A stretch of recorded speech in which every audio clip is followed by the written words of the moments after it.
नमस्कार। समसामयिक विषयों पर आपके पसंदीदा कार्यक्रम विशेष में आपका स्वागत है। मैं हूं दीपक डोभाल। कभी तूफान, कभी कड़ी धूप, तो कभी कंपकपा देने वाली ठंड। उस पर तकनीकी खामियों को पार पाने की चुनौती अलग। चारों तरफ पानी और ऊपर आसमान, जो कब कौन सा कहर बरपा दे पता नहीं। मकसद है दुनिया का चक्कर लगाने का। सफर में निकली नेवी की 6 जांबाज महिला अफसर। पिछले साल सितंबर में दुनिया के सामने महिला सशक्तिकरण की मिसाल कायम करने निकली इन जांबाज महिला अधिकारियों ने अपने जज्बे से समंदर को भी घुटने टेकने पर मजबूर कर दिया। नाविक सागर परिक्रमा नाम के इस अभियान ने इन महिला अधिकारियों के जज्बे, संकल्प और साहस की पल पल परीक्षा ली और हर बार ये बहादुर महिला नाविक सफल होकर निकली। 200 दिन से ज्यादा की यात्रा कर यह महिला दल भारत सकुशल लौट आया है। यह दुनिया का पहला सेल बोट एक्सपीडिशन है जिसकी सभी क्रू मेंबर्स महिलाएं थीं। और यह महज एक अभियान भर नहीं था, बल्कि इसका उद्देश्य दुनिया के मंच पर नारी शक्ति को पहचान दिलाना और चुनौतीपूर्ण माहौल में उनकी सहभागिता बढ़ाकर समाज में महिलाओं के प्रति सामाजिक व्यवहार और मानसिकता में बदलाव लाना भी था। आज विशेष में बात होगी इन जाबाज महिला नाविकों की। बात करेंगे नाविक सागर परिक्रमा अभियान की, मिलेंगे इसकी हर सदस्य से और जानेंगे कि कैसी रही इस ऐतिहासिक यात्रा की चुनौतियां। तो शुरू करते हैं आज का विशेष।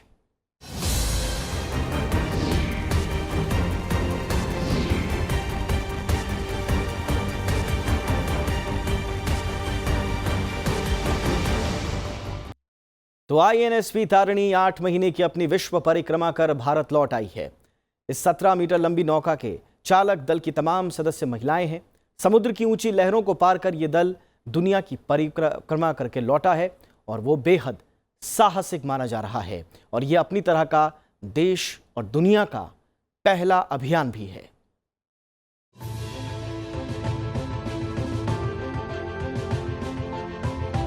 भारत में नौसैनिक गतिविधियों के प्रमाण करीब 5000 साल पुराने हैं। हालांकि आधुनिक नौसेना की नींव ब्रिटिश ईस्ट इंडिया कंपनी के शासनकाल में लगभग 400 साल पहले पड़ी। इस दौरान मौर्य, मराठा, चोल, विजयनगर, कलिंग, सातवाहन और मुगल शासकों की मजबूत नौसेनाओं का गठन किया गया। लेकिन महिलाओं को इनका हिस्सा बनने में सदियां गुजर गईं। 1947 में आजादी के बाद भी महिलाओं के लिए नौसेना में सैन्य ड्यूटी के दरवाजे नहीं खुले।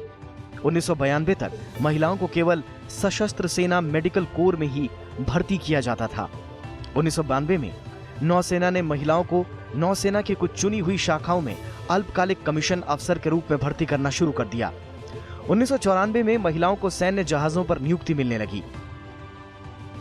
इसके बाद से महिला नौसैनिक नए नए कीर्तिमान बना रही हैं।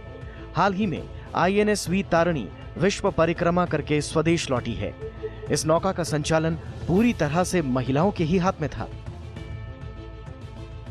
ये जो दुनिया के इर्द गिर्द चक्कर लगाया है बोट ने, ये इंटरनेशनल रिकॉर्ड ही समझ लीजिए आप। 200 दिन से ज़्यादा ये सी पे थी। और आप का सवाल ये है कि इसका मकसद क्या था, इसकी पर्पस क्या है, इसका हम क्या सोच के रहे हैं। देखिए, आर्म फोर्सेस में ये सब लेडीज़ जो हैं ये ऑफिसर्स हैं। एक तो लीडरशिप डेवलप करनी होती है, दूसरी एडवेंचर होती है, तीसरी डेंजर्स को फेस करने का होता है। तो ये जो है ट्रिप जो है, ये तीनों चीज़ों को सर्व करता है। आईएनएसवी तारिणी ने 8 महीने से ज्यादा का समय समुद्र में गुजारा। इस दौरान इस नौका ने 21,600 नॉटिकल मील की दूरी तय की। आईएनएसवी तारिणी ने इस यात्रा में 2 बार भूमध्य रेखा के अलावा 4 महाद्वीपों और 3 सागरों को पार किया। इस अभियान का नेतृत्व लेफ्टिनेंट कमांडर वर्तिका जोशी कर रही थीं। चालक दल में लेफ्टिनेंट कमांडर प्रतिभा जामवाल, स्वाति पी, ऐश्वर्या बोड्डापति, एस विजया देवी और पायल गुप्ता शामिल थीं। इस अभियान को नाविका सागर परिक्रमा नाम दिया गया और इस अभियान की शुरुआत पिछले साल 10 सितंबर को आईएनएस मांडवी बोट पुल से हुई। Tarini was inducted in 2016 and thereafter subsequently we took Tarini for various sea trials to Porbandar and to various other ports around the Indian Peninsula, and thereafter we also took her to Mauritius and back. And then on 10th of September 2017, Honorable Raksha Mantri ji, she came to cast us off for the expedition. Basically the expedition was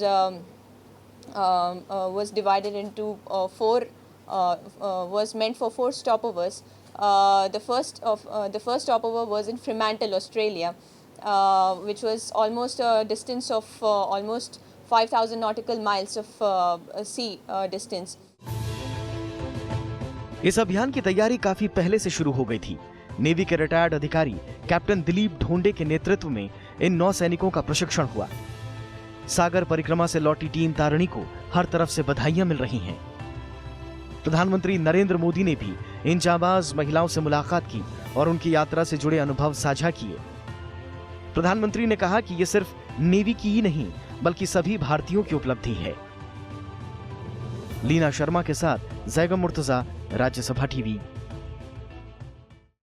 और navy की महिला अधिकारियों के इस दल ने अपनी तरह के इस अनोखे कारनामे को जिस नाव के जरिए अंजाम दिया वो है INSV तारिणी। इस बोट की सबसे बड़ी खासियत ये है कि ये प्रधानमंत्री के मेक इन इंडिया कार्यक्रम के तहत बनाई गई है। आइए जानते हैं इस बोट के बारे में।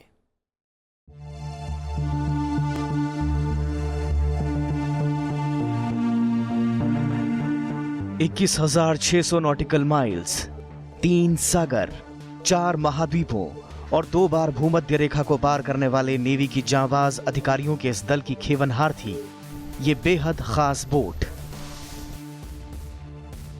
इस बोट का नाम है INSV तारिणी। इस अभियान के दौरान कई बार इस दल ने खराब मौसम का सामना किया, कई बार तूफानों को झेला और कई बार हाड़ कपा देने वाली ठंड का मुकाबला किया। मुश्किलें सामने थीं, लेकिन तारिणी ने दल की हिफाजत करने में कोई कसर नहीं छोड़ी। अपने नाम को चरितार्थ करते हुए तारिणी ने दुनिया का चक्कर लगाने की इस कामयाब कहानी की असली इबारत लिखी। इट्स अ यूनिक थिंग के दुनिया का चक्कर लगाना, ये दुनिया की न्यूज़ है और ये दुनिया की तारीफ है। तो यही खासियत है ना कि ये कोई रोज़ रोज़ तो ये चीज़ हुई नहीं, बड़ी कम किसी कंट्री ने नहीं करी अभी तक कि उनकी वुमेंस की टीम गई हो। तो ये तो खासियत तो बहुत स्पेशल खासियत हो गई ना ये। आइए अब आपको इस सेल बोट की खासियत के बारे में बताते हैं। INSV तारिणी दरअसल भारतीय नेवी की दूसरी सेल बोट यानी नौकायन पोत है। इससे पहले नेवी के पास महादेई नौकायन पोत था। 18 फरवरी 2017 को इसे भारतीय नेवी में कमीशन किया गया। तारिणी का नाम ओडिशा के प्रसिद्ध तारा तारिणी मंदिर के नाम पर रखा गया है। INSV तारिणी को गोवा के एक्वेरियस शिपयार्ड लिमिटेड में तैयार किया गया है। इसे हॉलैंड के टोंगा 56 नाम के डिजाइन पर तैयार किया गया। तारिणी प्रधानमंत्री के मेक इन इंडिया कार्यक्रम की एक महत्वपूर्ण उपलब्धि कही जाती है। इसमें कुल मिलाकर 6 पाल लगाए गए हैं। ये पाल मुश्किल हालातों में भी समंदर में सफर करने की ताकत देते हैं। तारिणी की लंबाई 56 फीट और ऊंचाई करीब 25 मीटर है। We have done a circumnavigation of the globe under sails in a very small indigenously built boat named INSV Tarini. It's a completely Indian naval sponsored activity. We are a team of 6 naval officers, all women officers, and we have been selected from different cadres. Tarini को इस अभियान के लिए तैयार करने की कवायद काफी पहले से चल रही थी। इसके लिए कई सी ट्रायल्स किए गए और आखिरकार 30 जनवरी 2017 को इसने अपना आखिरी ट्रायल बखूबी पूरा किया। इससे पहले नौकायन पोत INSV महादेई ने अपनी 8 साल की सर्विस में 1 लाख से ज्यादा नॉटिकल माइल्स का सफर तय किया था, लेकिन इसमें रह गई कमियों को INSV तारिणी में दूर किया गया। तारिणी में सैटेलाइट कम्युनिकेशन और उन्नत रेमरीन नेविगेशन सूट लगाया गया है। Bureau report, Rajya Sabha TV.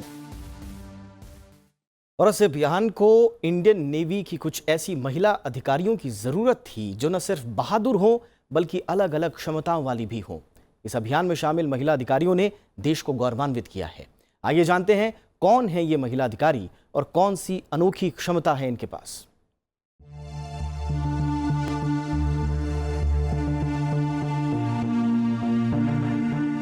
किनारे से दिखने वाला ये समंदर अपने भीतर अथाह पानी ही नहीं बल्कि कई चुनौतियां समाये हुए है। समुद्री यात्रा कोई भी हो, समंदर हर किसी का बेहद सख्त इम्तिहान लेता है। समुद्री यात्राओं को दुनिया की सबसे साहसिक यात्राओं में से एक कहा जाता है। दूर दूर तक सिर्फ पानी ही पानी और ऊपर सिर्फ आसमान। बीच बीच में लहरों के प्रचंड थपेड़े, समुद्री तूफान, कभी भयानक धूप तो कभी जमा देने वाली ठंड। जाहिर है ऐसी यात्रा के लिए सेलर्स को चुनना एक बड़ी चुनौती रही होगी। इस अभियान में INSV तारिणी को 8 महीने में धरती पर करीब 42,000 किलोमीटर की दूरी जितना सफर तय करना था। लिहाजा अभियान के लिए कुछ खास महिला अधिकारियों को चुना जाना था। Few of us are air traffic controllers, few are education officer, and few are naval constructors. So before joining this particular project, we were into base establishments where we were performing our duties. But Navy selected us and trained us extensively for 3 years for this particular project, where we learned about the navigation, communication, sailing per se, because we had no idea about sailing before this. इन 6 महिला अधिकारियों को navy की अलग अलग cadres से चुना गया था और सबको नेविगेशन और सेलिंग के लिए करीब 3 साल की कड़ी ट्रेनिंग दी गई। दल का नेतृत्व किया लेफ्टिनेंट कमांडर वर्तिका जोशी ने। वर्तिका जोशी मूल रूप से उत्तराखंड के पौड़ी गढ़वाल जिले के धूमाकोट क्षेत्र के स्याल खेत गांव की हैं। वर्तिका के पिता प्रोफेसर PK जोशी हैं, जो गढ़वाल विश्वविद्यालय में शिक्षा विभाग में कार्यरत हैं। वर्तिका की मां अल्पना जोशी राजकीय महाविद्यालय ऋषिकेश में हिंदी की शिक्षिका हैं। साल 2010 में वर्तिका नौसेना अधिकारी बनी। वर्तिका इससे पहले INSV महादेई में भी एक अभियान पूरा कर चुकी हैं। इस दल की एक और जाबाज महिला अधिकारी हैं लेफ्टिनेंट कमांडर प्रतिभा जामवाल। प्रतिभा मूल रूप से हिमाचल प्रदेश के कुल्लू जिले के मौहल की रहने वाली हैं। प्रतिभा नेवी में आने से पहले इंजीनियरिंग की पढ़ाई कर रही थी। प्रतिभा ने 2012 में सेलिंग शुरू की और जल्द ही उन्होंने नेवी के सेलिंग अभियानों में खुद को अलग साबित कर दिया। प्रतिभा नेवी में एयर ट्रैफिक कंट्रोल स्पेशलिस्ट भी हैं। लेफ्टिनेंट ऐश्वर्या बोड्डापट्टी भी इस दल की एक महत्वपूर्ण सदस्य थी। ऐश्वर्या हैदराबाद की रहने वाली हैं। उन्होंने अपनी पढ़ाई हैदराबाद के एयरफोर्स स्टेशन से की। उनके पिता CISF में काम कर चुके हैं। ऐश्वर्या ने मेटलर्जिकल इंजीनियरिंग की पढ़ाई की है। उनके पास DRDO के साथ काम करने का भी अनुभव है। ऐश्वर्या नेवी की टेक्निकल विंग में कार्यरत हैं। लेफ्टिनेंट P स्वाति विशाखापट्टनम से ताल्लुक रखती हैं। घर की खिड़की से ही वो बचपन से नेवी अफसरों को मार्च पास्ट करते हुए देखती थीं। स्वाति डॉक्टर बनना चाहती थीं, लेकिन पिता के कहने पर वो नेवी में शामिल हो गईं। स्कूल में स्वाति NCC की नेवी कोर की सदस्य भी रहीं।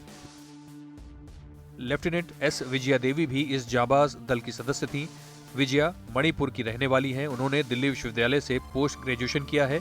उत्तर पूर्व के इस पहाड़ी राज्य की रहने वाली लेफ्टिनेंट विजया ने नेवी में आने से पहले समंदर नहीं देखा था। उन्होंने तैराकी भी नेवी में ही आकर सीखी। यहाँ तक वो पानी से डरती थीं, लेकिन अपने जज्बे से उन्होंने वो कर दिखाया जो दुनिया की ज्यादातर महिलाएं शायद कभी ना कर पाएं। उन्होंने काफ़ी नाम इंडियन नेवी का रोशन करा है कि भाई ये इंडियन नेवी की ऑफिसर्स हैं। इवेंचुअली तो यही है ना कि वो इंडियन नेवी की हैं। तो इसमें और बाकी बात ये है, अगर देखा जाए तो जो जेंट ऑफिसर्स हैं उनको भी ख्याल आएगा कि भाई लेडीज़ आगे चले गई, पीछे रह गए। लेफ्टिनेंट पायल गुप्ता भी उत्तराखंड के देहरादून की रहने वाली हैं। पायल के पिता विनोद गुप्ता व्यापारी और मां नीलम गृहिणी हैं। कार्मन स्कूल से शुरुआती पढ़ाई के बाद पायल ने देहरादून से ही बीटेक किया।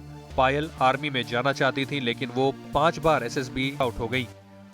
बाद में वो गुड़गांव आ गईं और एक कंपनी में नौकरी करने लगीं। लेकिन पायल को कंप्यूटर के सामने बैठना बिल्कुल पसंद नहीं था।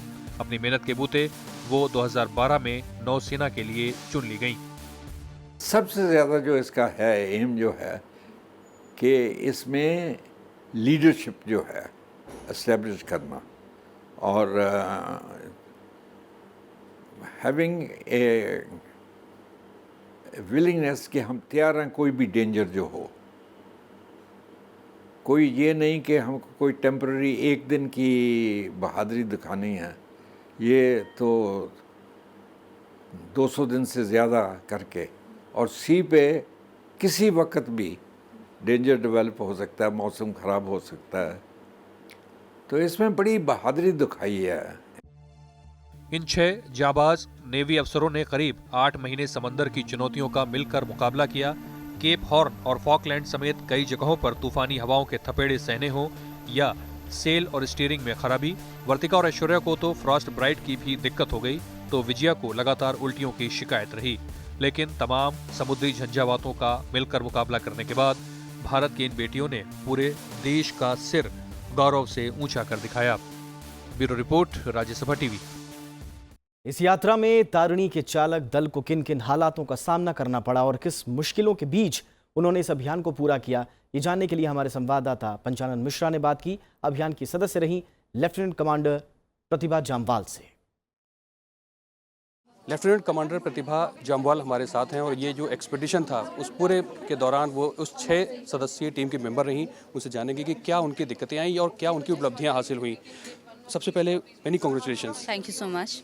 ये बताइए कि इतना लंबा वक्त आपने बिताया और इतने हाई एंड लोज इस पूरे प्रोग्राम में रहे, इतने खतरे भी एक तरह से कह सकते हैं, तो क्या एक सबसे बड़ा एक्सट्रीम आपको लगा हो कि जहाँ पर कि ये बहुत मुश्किल हो रहा है? देखिए, ऐसे हमने एक्सपेक्ट किया था कि हम बहुत सारी डिफ़िकल्टीज़ का सामना करेंगे। तो हमने 3 एक्चुअली फेस किए तूफ़ान, जिनमें कि एक सी में था और 2 जब हम हार्बर पे थे तब था। तो जो सी में था उस टाइम पे काफ़ी तेज़ हवाएं बह रही थी, कुछ 140 किलोमीटर्स पर आवर की गति से, और सी बहुत हाई था, 9 से 10 मीटर की वेव्स आ रही थी। कुछ वेव्स बोट के ऊपर क्रैश कर रही थी जिसके पूरा बोट भीग गया और हम भी वहाँ पे सब ज़ीरो टेम्परेचर में काम कर रहे थे, तो वो काफ़ी डिफ़िकल्ट था हमारे लिए। और उसी तरह जब हम पोर्ट में थे तो हमारा एक सेल खुल गया था, जिससे हमें काफ़ी पूरी रात काम करके सेल को बंद करना पड़ा। तो ऐसी ऐसी छोटी मुसीबतें आती रही। हमारा इंजन ख़राब हो गया था और फिर हमारा स्टीयरिंग गियर पूरा ख़राब हो गया। तो उस तरह से हम जिसकी वजह से हमें ड्यू टूर लेना पड़ा, मॉरिशस आना पड़ा, इमरजेंसी रिपेयर करने पड़े। तो ये सब मुसीबतें। ये बोट अपनी इंडियन मेड बोट है, पूरा गोवा शिपयार्ड में तैयार हुई है, तो ये कितना बड़ा आप देखते हैं कि कितनी बेहतर? ये गोवा शिपयार्ड में नहीं, एक private shipyard Aquarius fibre glass limited में तैयार हुई है और ये एक बहुत बड़ी उपलब्धि है और ये बहुत ही एक स्टर्डी बोट है एंड बहुत ही अच्छी बिल्ट बोट है। एक आखिरी मैसेज क्या देना चाह रही हैं? मैं यही मैसेज देना चाहती हूँ कि जो आपके ड्रीम्स हैं उनको फॉलो कीजिए और डेफिनेटली आप बिना डाउट के उसको अचीव कर पाएंगे। Thank you.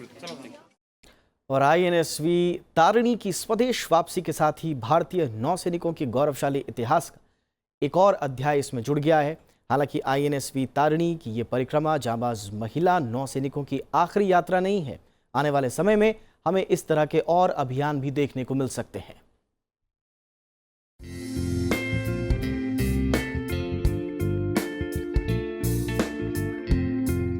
सितंबर 2017 में INSV तारिणी विश्व परिक्रमा के लिए रवाना हुई। ये महिलाओं के किसी दल की समुद्री मार्ग के जरिए धरती की परिक्रमा की एशिया में पहली कोशिश थी। INSV तारिणी ने करीब 8 महीने का अपना सफर पूरा किया। ये यात्रा 6 चरण में पूरी हुई। चालक दल ने इस दौरान ऑस्ट्रेलिया के फ्रीमांटले, न्यूजीलैंड के लाइटिल्टन, फॉकलैंड द्वीप के पोर्ट स्टैनली, मॉरिशस और दक्षिण अफ्रीका के केप टाउन को अपना पड़ाव बनाया। इस दौरान अभियान दल को तमाम तरह की परेशानियों का सामना करना पड़ा। 21 मई 2018 को ये दल गोवा लौट आया। The most difficult stretch, there were many difficult stretches, but one specific thing which is worth mentioning is about the storm that we faced in the South Pacific Ocean, where the winds they rose to they were in excess of 60 knots, which is close to 120 kilometers per hour, and the waves were as high as 8 to 9 meters high. We had to battle the forces of nature and get through it in about 19 hours time. It took us to get out of it. So that was one, and the second was when our steering gear broke right 2,000 miles short of India, and we had to take a detour towards Port Louis to have the boat go alongside safely. दरअसल समुद्र के रास्ते दुनिया घूमने की मानव की कोशिशें नई नहीं हैं। 16वीं सदी में इस तरह की कोशिशें शुरू हुईं। स्पेनिश नाविक फर्डिनांड मेलेगान के नेतृत्व में 1519 में 5 नौकाओं का 270 सदस्यीय दल विश्व परिक्रमा के लिए रवाना हुआ। 17 अप्रैल 1521 को मेलेतगान की फिलीपींस के पास हत्या कर दी गई, लेकिन जुआन सेबेस्टियन एल्कानो के नेतृत्व में इस दल के 17 सदस्य 6 सितंबर 1522 को स्पेन लौटे। ये मानव जाति के इतिहास का विश्व परिक्रमा का पहला सफल अभियान था, जिसके बारे में हम जानते हैं। देखिए, दिक्कतें तो काफ़ी होती हैं। देखिए, एक तो खाने की दिक्कत होती है कि कैसा है, दूसरा पानी बड़ा रिस्ट्रिक्टेड होता है उसकी है, तीसरा एक आदमी को ये कि हेल्दी रहना ये भी है। सो जितनी ज़िंदा रहने के लिए इम्पोर्टेंट चीज़ें हैं वो सारी चैलेंज होती हैं इसमें। Everything is challenge. तो ये इस लिहाज से बहुत बड़ी चीज़ है। इसके बाद 20वीं सदी तक करीब 50 बार नौवहन दस्तों ने धरती की परिक्रमा पूरी की। इनमें 18वीं सदी के मशहूर नाविक कैप्टन जेम्स कुक के अभियान शामिल हैं। समुद्र के रास्ते विश्व परिक्रमा के लिए पहला भारतीय दल तृष्णा 18 सितंबर 1985 को रवाना हुआ। इस दल के सदस्य भारतीय सेना की इंजीनियरिंग कोर के सदस्य थे। इस दल ने 10 जनवरी 1987 को सफलतापूर्वक अपना अभियान पूरा किया। 2003 में INS तरंगिणी विश्व परिक्रमा पर निकली और 2004 में इसने अपना सफर पूरा किया। कमोडोर दिलीप ढौड़े समुद्र के रास्ते अकेले विश्व परिक्रमा पूरी करने वाले पहले भारतीय हैं। उन्होंने 2009 से 2010 के बीच अपना अभियान पूरा किया। अभिलाष टॉमी पहले भारतीय हैं जिन्होंने बिना किसी ब्रेक और बाहरी सहायता के अपनी समुद्री यात्रा पूरी की। उन्होंने 2012 में अपना अभियान शुरू किया, जो 2013 में पूरा हुआ। 2017 में रवाना हुए INSV तारिणी का संचालन पूरी तरह महिलाओं के हाथ में था। ये अपनी तरह का अनूठा रिकॉर्ड है। लीना शर्मा के साथ ज़ैगम मुर्तज़ा, राज्यसभा टीवी।